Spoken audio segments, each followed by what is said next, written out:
केदारनाथ को क्यों कहते हैं जागृत महादेव? केदारनाथ के दर्शन करने के लिए भक्त साल भर इंतजार करते हैं। केदारनाथ की चढ़ाई को बेहद ही मुश्किल माना जाता है, लेकिन ऐसा कहा जाता है कि भोले बाबा जिसे दर्शन देने की ठान लेते हैं, उसे दर्शन देकर ही रहते हैं। इसी बात से जुड़ी है भगवान शिव के एक भक्त की कहानी, जिसके बाद केदारनाथ को जागृत महादेव कहा जाने लगा। एक बार की बात है, एक शिव भक्त अपने गांव से केदारनाथ धाम की यात्रा पर निकला। पहले यातायात की सुविधाएं नहीं थीं, वह पैदल ही निकल पड़ा। रास्ते में जो भी मिलता उससे केदारनाथ का मार्ग पूछ लेता और मन में भगवान शिव का ध्यान करता रहता। चलते चलते उसको महीनों बीत गए। आखिरकार एक दिन वह केदारनाथ धाम पहुंच ही गया। केदारनाथ में मंदिर के द्वार 6 महीने खुलते हैं और 6 महीने बंद रहते हैं। वह उस समय पर पहुंचा जब मंदिर के द्वार बंद हो रहे थे। मंदिर के पंडित को उसने बताया वह बहुत दूर से महीनों की यात्रा करके आया है। पंडित से प्रार्थना की, कृपा करके दरवाजे खोलकर प्रभु के दर्शन करवा दीजिए।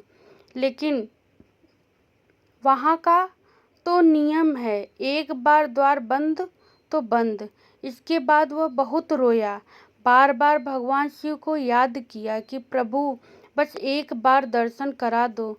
वह प्रार्थना कर रहा था सभी से, लेकिन उसकी किसी ने भी नहीं सुनी। मंदिर के पंडित बोले, आप यहाँ 6 महीने बाद आना, क्योंकि 6 महीने बाद यहाँ के दरवाजे खुलते हैं। यहाँ 6 महीने बर्फ और ठंड पड़ती है। इतना कहकर सभी पंडित वहाँ से चले गए। वह वहीं पर रोता रहा। रोते रोते रात होने लगी, चारों तरफ अंधेरा हो गया, लेकिन उसे विश्वास था अपने शिव पर कि वो जरूर कृपा करेंगे और उसे दर्शन देंगे। उसे बहुत भूख और प्यास भी लग रही थी। उसने किसी की आने की आहट सुनी। देखा एक सन्यासी बाबा उसकी ओर आ रहे हैं। वह सन्यासी बाबा उसके पास आए और पास में बैठ गए। सन्यासी बाबा ने उससे पूछा, बेटा कहाँ से आए हो? उसने सारा हाल सुना दिया और बोला, मेरा आना यहाँ पर व्यर्थ हो गया बाबा जी। बाबा जी ने उसे समझाया और खाना भी दिया। फिर बहुत देर तक बाबा उससे बातें करते रहे। बाबा जी को उस पर दया आ गई। वह बोले, बेटा मुझे लगता है सुबह मंदिर जरूर खुलेगा, तुम दर्शन जरूर करोगे। बातों बातों में इस भक्त को न जाने कब नींद आ गई। सूर्य के मध्यम प्रकाश के साथ भक्त की आँख खुली। उसने इधर उधर बाबा को देखा, किंतु वो कहीं नहीं थे। इससे पहले कि वह कुछ समझ पाता, उसने देखा पंडित आ रहे हैं अपनी पूरी मंडली के साथ। उसने पंडित को प्रणाम किया और बोला, कल आपने तो कहा था मंदिर 6 महीने बाद खुलेगा, इस बीच कोई नहीं आएगा यहाँ, लेकिन आप तो सुबह ही आ गए। पंडित जी ने उसे गौर से देखा, पहचानने की कोशिश की और पूछा, तुम वही जो मंदिर का द्वार बंद होने पर आए थे, जो मुझे मिले थे, 6 महीने होते ही वापस आ गए? उस आदमी ने आश्चर्य से कहा, नहीं, मैं कहीं नहीं गया।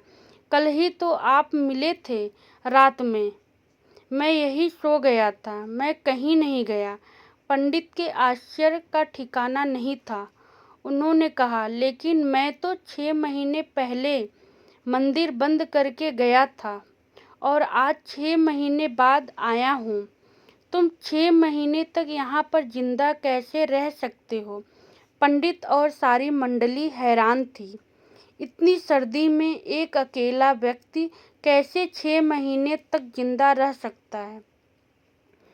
तब उस भक्त ने उनको सन्यासी बाबा के मिलने और उसके साथ की गई सारी बातें बता दी कि एक सन्यासी आया था, लंबा था, बड़ी बड़ी जटाएं, एक हाथ में त्रिशूल और एक हाथ में डमरू लिए, मृगशाला पहने हुआ था।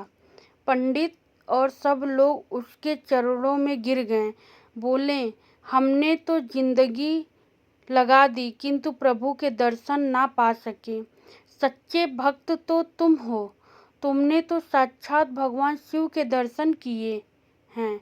उन्होंने ही अपनी योग माया से तुम्हारे 6 महीने को एक रात में परिवर्तित कर दिया, कालखंड को छोटा कर दिया।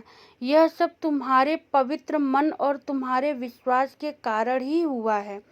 इसी कहानी के वजह से केदारनाथ को जागृत महादेव बुलाया जाता है। दोस्तों, अगर आपको मेरा वीडियो पसंद आया तो प्लीज़ लाइक सब्सक्राइब करिए और अपने दोस्तों के बीच में शेयर ज़रूर करिए।